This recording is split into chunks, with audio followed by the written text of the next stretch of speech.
జనసేన అధ్యక్షుడు పవన్ కళ్యాణ్ ఢిల్లీ వేదికగా కాంగ్రెస్ పార్టీపై చేసిన వ్యాఖ్యలు కూడా చాలా చర్చనీయాంశంగా మారినాయి. ఇదే అంశంపై కూడా మనతో మాట్లాడడానికి ఆర్యవైశ్య కార్పొరేషన్ చైర్మన్ కల్వ సుజాత గారు ఉన్నారు. మనం మాట్లాడే ప్రయత్నం చేద్దాం. నమస్తే అక్క. హ్మ్. జనసేన అధ్యక్షుడు పవన్ కళ్యాణ్ రీసెంట్‌గా 2 తారీఖు కూడా చేసిన వ్యాఖ్యలు కూడా చాలా దుమారం రేపినాయి. కాంగ్రెస్ పార్టీ నుంచి కూడా పెద్ద పెద్ద నాయకులందరూ కూడా మాట్లాడిన సందర్భంగా కూడా ఉంది. నిన్న ఢిల్లీ వేదికగా కూడా నాకు కొంచెం అశాంతి, అభద్రత కలిగింది. తెలంగాణ, ఆంధ్ర విభజన పట్ల కూడా నాకు ఆ ధోరణి వల్లనే నేను మాట్లాడాల్సొచ్చింది. బరాబర్ మయ్య మై జాగీరే అని చెప్పి కూడా మాట్లాడడం కూడా జరిగింది. దీనిపై మీరేం చెప్తారు? ఎవరయ్యా జాగీర్ ఎవరు తీసుకుపోతారు? ఎవరు ఎవరు ప ఎవ ఎవరి ఉనికి ఎవరు తీసుకుంటారో చెప్పు?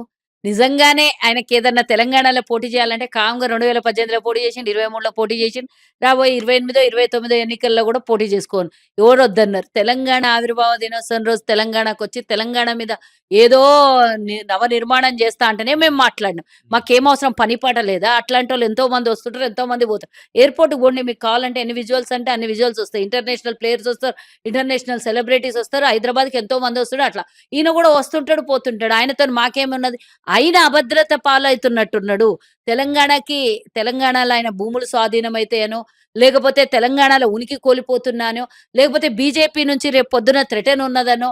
ఎందుకంటే ఇప్పుడు ఆల్రెడీ వాళ్ళు పశ్చిమ బెంగాల్‌లో 20 మంది ఎమ్మెల్యేలని ఎంపీలని కొనుగోలు చేసిర్రు. ఆ ఎంపీలు కొనుగోలు చేస్తే ఆంధ్రప్రదేశ్‌లో ఎంపీలని ఎవరు డేకరు. కాబట్టి అందులో భాగంగా మమ్మల్ని అటు ఇటు కాకుండా అయిపోతేనేమో చంద్రబాబు నాయుడు అంటే ఆల్రెడీ ఎన్నో సార్లు ఆయన ఎస్టాబ్లిష్ చేసుకున్నటువంటి పార్టీ అది. రేపొద్దున ఆయన సింగిల్‌గానే మోదీ మొన్న ఒక స్టేట్మెంట్ ఇచ్చిండు. మాకెవ్వరితోని పని లేదు, మేము సింగిల్‌గా పోటీ చేస్తాము అన్నాడు. అప్పుడు ఎవరు గరకన ఘాటుగా అయ్యేటోళ్ళు ఎవరు? పవన్ కళ్యాణే. అటు చంద్రబాబు నాయుడు సేఫ్‌గా ఉంటాడు, ఇటు బీజేపోడు సేఫ్‌గా ఉంటాడు. తర్వాత గరకన ఘాటుగా అయ్యేటోడు ఈయననే కాబట్టి ఆ రోజు ఎవరో 170 సీట్లలో పోటీ చేస్తా అంటే, వద్దు దేడిది మాకున్నది నీకు. నువ్వు 30, 40 సీట్లలో పోటీ చెయ్యి. గెలిస్తే 10 గెలిస్తే ఒక 20 ఓడిపోయిన అందం ఉంటది. 175లలో పోటీ చేసి నీ స్థానాల్లో నువ్వే ఓడిపోయినవు ఇంతకుముందు. మళ్ళా ఆ గతి పట్టొద్దు నీకంటే కొన్ని స్థానాలు పోటీ చేసిండు. రాబోయే ఎన్నికలలో ఇటు అటు కాకుండా ఎటన్నా అయిపోయిండనుకో, రేపొద్దున ఉనికి లేకుండా పోతదని తెలంగాణ మీద పడే ప్రయత్నం చేస్తున్నాడు. ఎవడన్నా అంటే రావచ్చు, తెలంగాణలో ఎవడన్నా ప్రజలు నేను చెప్పేది ఇనాలే నువ్వు. ఆ! ఎవడైనా రావచ్చు, ఎవడైనా పోవచ్చు తెలంగాణలా. స్వీకరిస్తారా? స్వీకరించరా? వ్యతిరేకిస్తారా? ఎలగొడతారా? తంతరా? కొడతారా? అనేది ప్రజల ఓటిష్టం అది. హ్మ్. ఓటుతోని కొడతారా? తంతరా? అనేది. నువ్వు రాకముందే ఈడికి ఏమిట్లకేమి లేదు, కొడుకు పేరు సోమలింగం అన్నట్టు తెలంగాణలో కనీసం ఖాతా ఓపెన్ చేయలేదు. గింతగనం ఎక్సెక్సి పడుతున్నోనికి ఈరోజు తెలంగాణ ప్రజలు ఎట్లా పోటీ చేయొచ్చు? పోటీ చేసినంత మాత్రాన గెలుస్తాం, అధికారంలోకొస్తాం.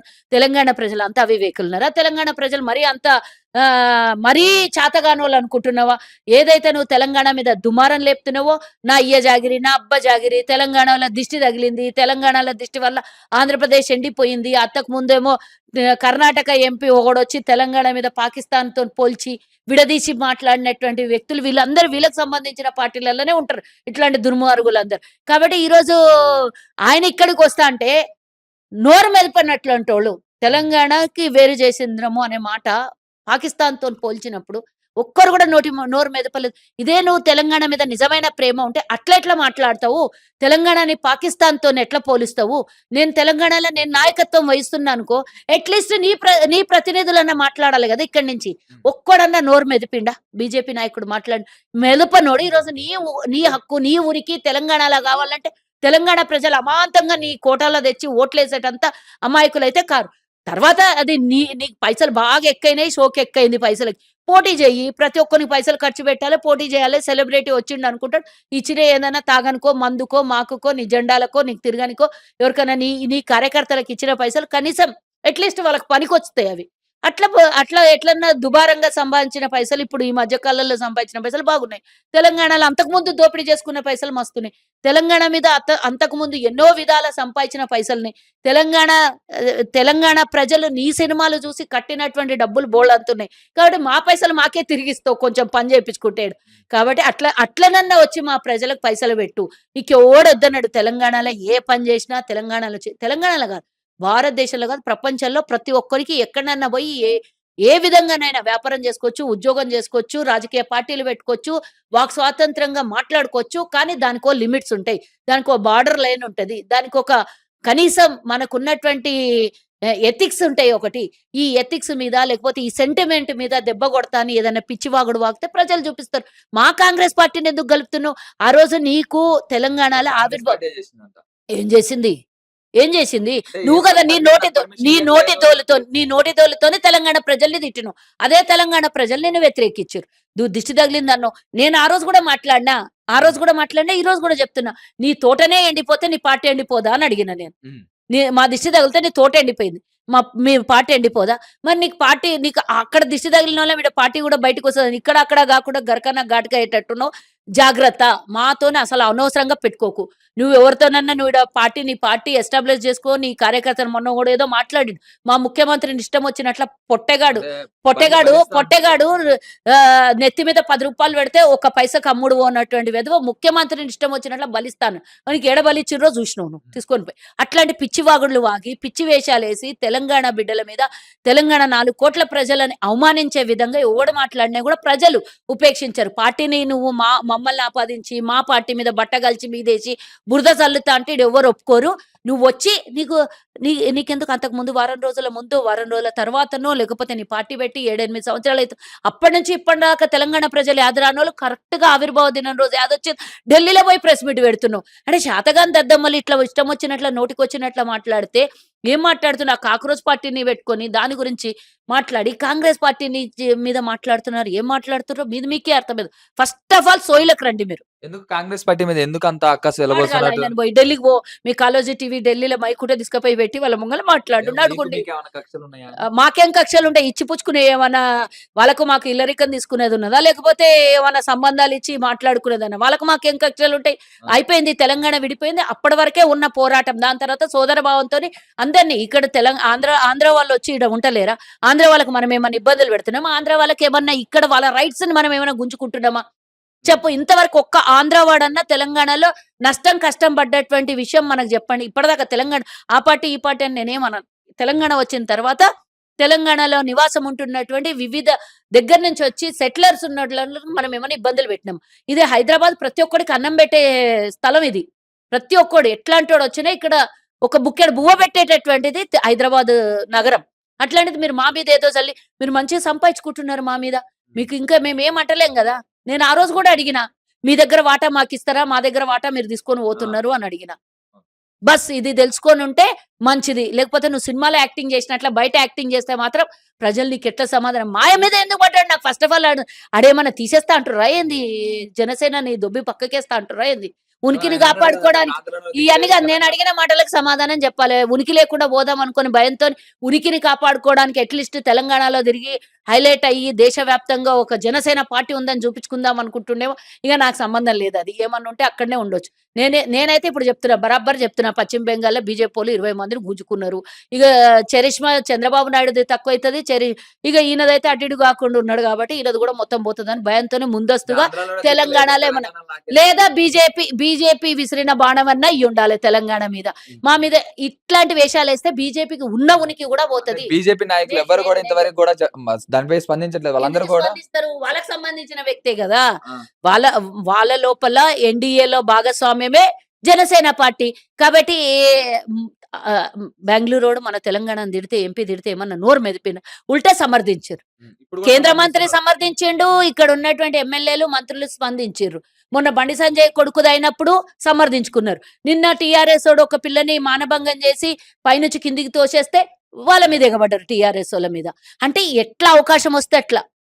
మతాలు, గొడవలు ఫస్ట్ గావాలంటే ఈళ్ళందరూ దిగాలి. హ్మ్. కాబట్టి ఇట్లాంటి విషయాలలో రాజకీయంగా మీరొచ్చి ఏమన్నా జేసుకోండి. ప్రజలు జూపిస్తారు. ఓకే. నేను ఎన్నో సార్లు జెప్పినా, ఇప్పుడు గూడా జెప్తున్నా. ఇంకా ఎక్కువ జెప్తే ఇంతకుముందు మీ బూతులల్లో మీ అభిమానులు ఒక 4 ఓట్లన్నా ఎషిర్రు. ఇప్పుడు అవి గూడా పోవు. హ్మ్. అవి గూడా పడవు. 2 ఓట్లు గూడా పడవు. ఓకే. అంటే కాంగ్రెస్ పార్టీలోనే కోవట్లున్నారు. మీనాక్షి నటరాజన్ పైన కుట్ర జరుగుతుంది. కావాలంటే దాని వెనక గూడా రేవంత్ రెడ్డి, రోహిన్ రెడ్డే ప్రధాన పాత్ర పోషిస్తున్నారని చెప్పి గూడా బీజేపీ నాయకులు, బీఆర్ఎస్ నాయకులు గూడా అంటున్నటువంటి సందర్భం ఉంది. దానిపై మీ స్పందన ఏంటి? మరి రేవంత్ అన్న ఇంటికి లేకపోతే రోహిన్ రెడ్డి ఇంటికి చాయ్ తాగని పోయినారు వీళ్ళు పొద్దుగాల. ఆ! ఆ! చాయ్ తాగని పోయిండ్రా? ఆడ కూసోని చాయ్ పే చర్చ ఏమన్నా చేసిండ్రంటనా? ఆడ కూర్చొని చర్చ చేస్తే చెప్పిర్రా? నేను ఈరోజు మీనాక్షి నటరాజన్‌కి మేము గురి పెట్టినము, లేదా ఆమె మీద ఎనకాల కుట్ర చేసినము అని వాళ్ళు డిస్కషన్ చేస్తే ఈళ్ళకి తెలిసిందా? ఎట్లా తెలిసింది మీకు? ఎవరు జేసిండ్రు? సిగ్గుండాలే మాట్లాడడానికి బీజేపోళ్ళకి. ఒక్క విషయం బేటీ బచావో, బేటీ పడావో మహిళలకు 33% ఇస్తాము, 33% ఇస్తామంటే కాంగ్రెసు, కూటమిలన్నీ కలిపి వ్యతిరేకించింది అని మాట్లాడినటువంటోళ్ళు, ఈరోజు ఆమె గురించి ప్రతి ఒక్కళ్ళు దేశంలో ఉన్నటువంటిది ఇంతకుముందు ఆమెకెంత ఉనికి ఉందో మనకు తెలీదు గానీ, తెలంగాణ ఇన్‌చార్జ్ వరకే తెలంగాణ ప్రజలకు, ఇంకా గాంధేయవాదులకు ఆమె తెలుసు. కానీ ఈరోజు అవినీతి మరకలేనటువంటి వ్యక్తి, గాంధేయవాదం ఉన్నటువంటి వ్యక్తి, ఈరోజు ఆమె సాదా సీదాగా ఉండేటటువంటి ఆహ్, మీనాక్షి నటరాజన్ మీద ఏదైతే చేసిండ్రో, నేనొకటి అడుగుతా. బీజేపీకి ముందస్తుగా ఇదంతా ఆలోచన లేకపోతే, అక్కడ 2 సీట్లకే పరిమితం కావాల్సినోళ్ళు మూడో వాళ్ళకెందుకు ఎందుకు అక్కడ నామినేషన్ ఏయించిర్రో చెప్పాలి. అంటే ఆల్రెడీ మీకు ఇవన్నీ అంటే తెలుసు. లీక్ పోయిందంట కదా! కాంగ్రెస్ అరెరెరెరెరే! పార్టీ నుంచి. లీక్ పోతే మా కాంగ్రెసోళ్ళకి ముందు తెలుస్తును గదా! మా కాంగ్రెసోళ్ళు ఇంకో అభ్యర్థిని గూడా అక్కడ పెట్టిద్దును గదా! మీనాక్షి నటరాజన్ గాకుండా. వీళ్ళు ఆల్రెడీ అసలు నేనొకటి అడుగుతున్నా. సరే రేవంత్ రెడ్డి లీక్ ఇచ్చిండే అనుకుందాం. బుద్ధి గడ్డి తిన్నదా? అన్నం పెట్టే బదులు పెండ పెడితే తింటరా ఈళ్ళు? నేను అడుగుతున్నా, ఈరోజు సుప్రీం కోర్టే కొట్టేసింది ఆమె కేసుని. మీరిట్లా ఈరోజు ఈసీని మీ కంట్రోల్‌లో పెట్టుకొని ఆమె ఆమె అప్లికేషను మీరు క్యాన్సెల్ చేయించి, ఆమె ఈరోజు పార్లమెంట్‌లో కూర్చుంటే నిజమైన గాంధేయవాదిగా పార్లమెంట్‌లో ఆమె గళం ఇప్పుతది గాబట్టే, ఆమెని ఈరోజు తప్పించి మూడో అభ్యర్థిగా మీరు నిలబెట్టించుకొని, ఎన్నిక అయిపోయిన తర్వాత సుప్రీం కోర్టు ఆర్డర్స్ ఇచ్చింది. ఏమని కొట్టేసింది కేసు. అంటే మీకు తెలుసా కేసు కొట్టేయబడతది. అందులో అసలు కేసే లేదు. ఆమె మీద ఎలాంటి కేసే లేదు. ఎవరో ప్రైవేట్ నోటీస్ ఇస్తే, ఆ నోటీస్‌కి ఆమె మీద కేసుందా? ఆమె ఎందుకు సమాధానం గావాలి దానికి? అసలు ఫార్మ్ 26లా అది అసలు మెన్షన్ చేసిందున్నదా? ఆమెను అడిగిండ్రా ఆ ప్రశ్న? కానీ ఈరోజు ఈసీ పలకదు. బీజేపీ కేంద్రంలో ఉన్నోళ్ళు పలకరు. కోర్టు ఆర్డర్స్ ఇచ్చడానికి ఇప్పుడు చేతులు గాలినంక ఆకులు ఈరోజు పట్టుకొని ఏం జేయాలి మేము? ఏం అంటే చెయ్యాలి? మీనాక్షి నటరాజన్‌కి రేవంత్ రెడ్డికి ఇద్దరి మధ్యలో దానికి చేడింది. బీజేపీవోళ్ళు సమాధానం చెప్పాలే. మూడో అభ్యర్థిని ఎందుకు మీరు ఆడ నామినేషన్ ఏపిచ్చిర్రో చెప్పాలి. అంటే ఈ కుట్ర మీరు పన్నే గదా! ఈ కుట్ర ఒక మహిళ మీద, కాంగ్రెస్ పార్టీ మీద, ప్రతిపక్షం మీద ఈరోజు గళమిప్పాలే పార్లమెంట్‌లో అనుకున్నటువంటి వ్యక్తుల్ని అక్కడి వరకు రాకుండా చేయాల్సినటువంటి కుట్ర మీకెంత కడుపులో దాగుంది గాబట్టే మీరు మీ ప్రయత్నంలో మీరు సఫలీకృతమైండ్రు. ఈరోజు మీరు మీ మీ పన్నాగాల్ని, మీ దుష్ట బుద్ధుల్ని మేము కనుక్కోలేకపోయినాం గాబట్టి, దురదృష్టవశాత్తుగా మేము ఇంకొకళ్ళకి నామినేషన్ ఏపిచ్చలేకపోయినాం. మీకు ఇద్దరు అభ్యర్థులకే అక్కడ సరి అయిన స్థానాలుంటే, మీరు మూడో అభ్యర్థిని మా 62, 65 సీట్లని మీరు ఈరోజు దక్కించుకొని 59 మంది ఎమ్మెల్యేలు ఓటేస్తే ఒక ఎంపీ ఎలక్ట్ అయితది. మాకు సఫిషియెంట్‌గా 65 మంది ఎమ్మెల్యేలు ఉండంగా, మీరు మూడో అభ్యర్థిని ఏయించుకొని, మా అభ్యర్థి కోటాలో మీరు ఈరోజు ఎంపీ సీటుని కైవసం చేసుకున్నారు. ఈ దుర్బుద్ధి మీకుండి, ఈ ఆలోచన మీకుండి, ఇదంతా ఆమె మీద పన్నినటువంటి కుట్ర. ఆమె వచ్చి పార్లమెంట్‌లో గళమిప్పొద్దు అనేది ఒక కుట్ర. కానీ ఈరోజు ఈ పాపం ఆమె ఉసురు మీకు ఉట్టిగా తాకకుండా పోదు. ఆమె అసలు ఎవ్వరిని గురించన్నా ఏమన్నా మాట్లాడండి. దేశం మొత్తం ఎవరన్నా మీనాక్షి నటరాజన్‌ని ఎంత శత్రువులున్నా గూడా ఆమెను ఎవడన్నా వ్యతిరేకిస్తుండ్రా? ఆమె మీద కుట్ర పన్నినటువంటి మీరు పుట్టగతులు లేకుండా పోతారు. డెఫినిట్‌గా దానికి ప్రతిఫలం అనుభవించాల్సుంటది. అయితే ఇది ఎవ్వడు మాట్లాడినా దీనికి ఇక్కడికి క్లోజ్ చేస్తే బావుంటది. ఇంకా మా శాపనార్థాలు ఎక్కువ అంటితే ఇంకా సర్వనాశనం అయిపోతారు. ఓకే. అయితే కేటీఆర్ ఏమంటుండంటే వాళ్ళిద్దరి మధ్యలో రేవంత్ రెడ్డి, మీనాక్షి నటరాజన్ మధ్యన కేటీఆర్ గానికి ఇద్దరి మధ్య గొడవలయింది. ఆళ్ళు పోయి ఆడ రాయబారం చేసుకొని కిషన్ రెడ్డితోని కాలేలు మొక్కి పదవుల్ని కాపాడుకొని కాలేలు మొక్కి వాళ్ళు జైలుకి పోకుండా ఈరోజు కాపాడుకుంటున్నారు. వాళ్ళ మాటలు లెక్కలకు కన్సిడర్ తీసుకుంటే ఈరోజు బొందబెట్టినటువంటి తెలంగాణ ప్రజలు ఇంకా మాట్లాడుకుంటా ఏదో ఉనికి కాపాడుకోవాలని అప్పుడప్పుడు మాట్లాడతాడు, బోల్ర పడతాడు. తెల్లారే వరకు కౌంటర్లు ఇస్తారు మా వోళ్ళు. ఏం చేసినారా పిచ్చి తుక్కులకు చూసుకోరా, నిన్న మాట్లాడిన మాటకి ఈరోజు సమాధానం దొరుకుతలేదు నీ దగ్గర. మాటలకు ప్రతిదీ కూడా ఈరోజు ఒక్క ఇందిరమ్మ ఇల్లు కట్టిస్తే నేను అసలు రాజీనామా చేస్తా, అసలు సన్యాసం పుచ్చుకుంటా, అసలు రాజకీయాలకు దూరం 1,20,000 ఇండ్లు కట్టినే ఇనాగ్రేషన్ చేస్తే చూపించడం, వాడు సన్యాసం పుచ్చుకుని విడిచిపెట్టు నీళ్ళని బాయిలో దుంకి చచ్చిపోయినా దండుగానే ఉంటాడు కేటీఆర్. అట్లాంటి వాడు వచ్చి మాట్లాడుతుంటే ఆయన మాటలు కూడా కన్సిడర్ తీసుకొని తల తిక్కోడు, పిచ్చి ఆసుపత్రికి పోయేటోని మాటల్ని మనం ఈరోజు కన్సిడర్ తీసుకుంటామా? ఒక దిక్కు వాళ్ళ చెల్లెలు ముట్టికాయలు ఏబట్టే, వాళ్ళ నాయన ఫామ్ హౌస్‌లో వండుకునే, ఎక్కడ బావమరిది లేచి నా పదవి గుంజుకుంటాడో అని టెన్షన్‌లో భయంలో ఉన్నాడు. ఏమంటే అది మాట్లాడుతున్నాడు. ఆయన మాటల్ని కూడా కన్సిడర్ తీసుకొని మనం మాట్లాడితే ఇట్లాంటి వాళ్ళ మాటలకు అర్థాలు లేవు. అట్లాంటి మాటలకు మీరు ప్రశ్నలు అడిగితే సమాధానాలు చెప్పడానికి మాకు సిగ్గైతుంది. షబ్బీర్ అలీ కూడా కాంగ్రెస్ పార్టీలో ఉన్న పదవులన్నీ కూడా డబ్బులతో కొంటున్నారు. టీపీసీసీ పదవి 50 కోట్లు పెట్టి ఇగో ఇది అది అప్పుడెప్పుడో సీఎం 2 పదవి ఏళ్ల కూడా కింద జరిగింది. ఈ రోజు అది వీడియో తీసుకోండి. కేటీఆర్ అని చెప్పిండు మరి. ఇదే అంశం కూడా నేను ఒకటి కేటీఆర్ చెప్తా.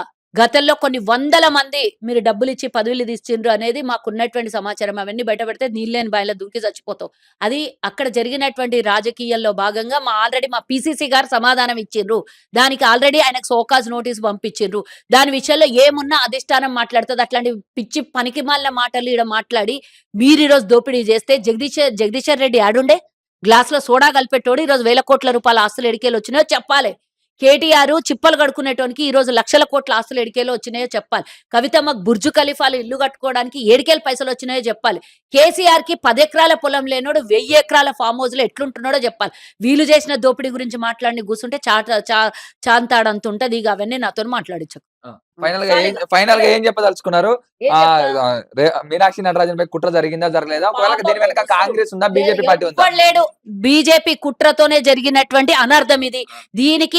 దీనికి వాళ్ళు 1000 రెట్లు దీనికి అనుభవిస్తారు. రాసుకొని పెట్టుకోండి. ఇప్పుడు అవకాశం ఉన్నది. ఇప్పుడు మంచిగా సీట్లలో కూర్చున్నామని తందనాలాడుతుర్రు గదా!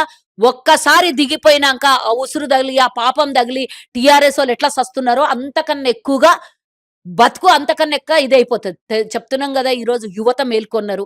ఆ యువత మేల్కొన్న తర్వాత ఆ ఎదురు దాడిలో తట్టుకోలేక కొట్టుకొని పోయే పరిస్థితులు పక్కా వస్తాయి. రాసిపెట్టుకోండి ఇది.